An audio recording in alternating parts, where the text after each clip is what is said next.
मित्रों, ये घटना घटित होती है चंबा में। इस मनोहर को बुलाया जाता है, जो आरोपी है, मुख्य आरोपी है शरीफ मोहम्मद।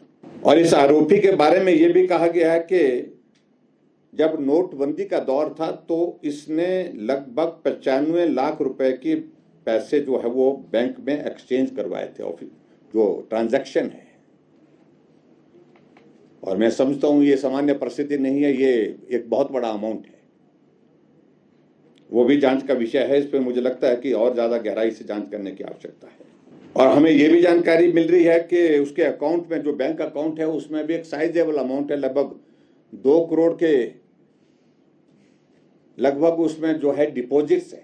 और उस हिसाब से अगर मैं देखूं कि उनके आय का साधन, आय का जरिया इस प्रकार का नहीं है जिससे इतना बड़ा अमाउंट जो है बैंक के अकाउंट में उनके हो, यह भी एक जांच का विषय है। इस आरोपी के पास जो जमीन है वो लगभग 3 बीघा के करीब है, मलकियत जमीन जिसको कहते हैं। लेकिन इसका कब्जा लगभग 100 बीघा पर है, जहां किसी को ना आने देता है न रहने देता है। सरकारी जमीन है। अगर कोई भी गद्दी अपनी भेड़ बकरियों के साथ वहां पर आता है तो उसको धमकाता है। और ऐसा अभी कहा जा रहा है कि जहां ये रहता है वो 10,000 की ऊंचाई से भी थोड़ा ज्यादा वहां पर हाइट है, लगभग 10,000 की हाइट है। 6 फुट बर्फ, 5 फुट बर्फ, 4 फुट सामान्य रूप से वहां पर गिरती है, लेकिन उसके बावजूद भी ये वहीं पर ही रहता है। यह भी एक सामान्य परिस्थिति नहीं है। और जो महत्वपूर्ण चीज इस बात को लेकर के जो मैं जरूर कहना चाहूंगा कि 98 में जब शत्रुंडी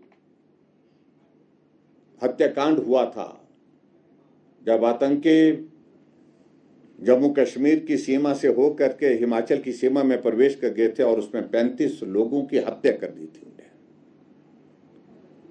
और 35 लोगों की हत्या के साथ साथ में 7 लोगों को वो जिंदा अपने साथ लेकर के गए थे, जो अभी तक भी नहीं मिल पाए।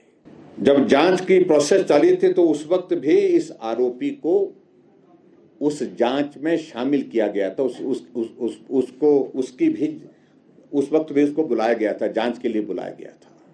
और जो बात कही जा रही है कि जो यह आरोपी है उसकी बहन के साथ मनोहर का मिलना जुलना था। हमारा यह मानना है कि अगर मिलना जुलना होता तो सामान्य रूप से भी उस बात को लेकर के कहा जा सकता था, बात की जा सकती थी। ये हत्या करने के पीछे और हत्या करने के बाद इस प्रकार के शरीर के 8 टुकड़े करके बोरी में बंद करके उसको दफन कर देना, दफनाने का प्रयास करना, सबूतों को नष्ट करना, ये एक बहुत बड़ा जो है एक इस प्रकार का मामला दिखता है जिसकी बहुत गंभीरता से जांच होनी चाहिए।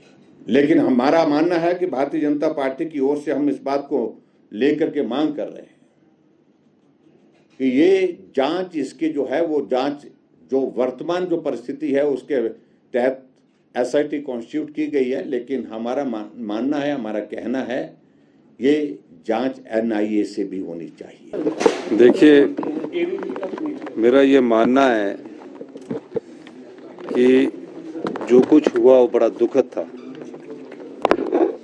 और उसका जिस प्रकार से हत्या हुई है वो बड़ी दर्दनाक हत्या थी। लेकिन मेरा ये मानना है कि जो भी कल्प्रिट्स थे उनको पकड़ लिया गया है।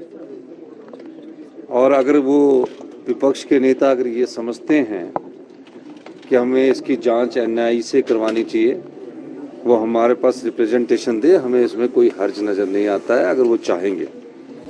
लेकिन मेरा ये मानना है कि भय का वातावरण नहीं होना चाहिए।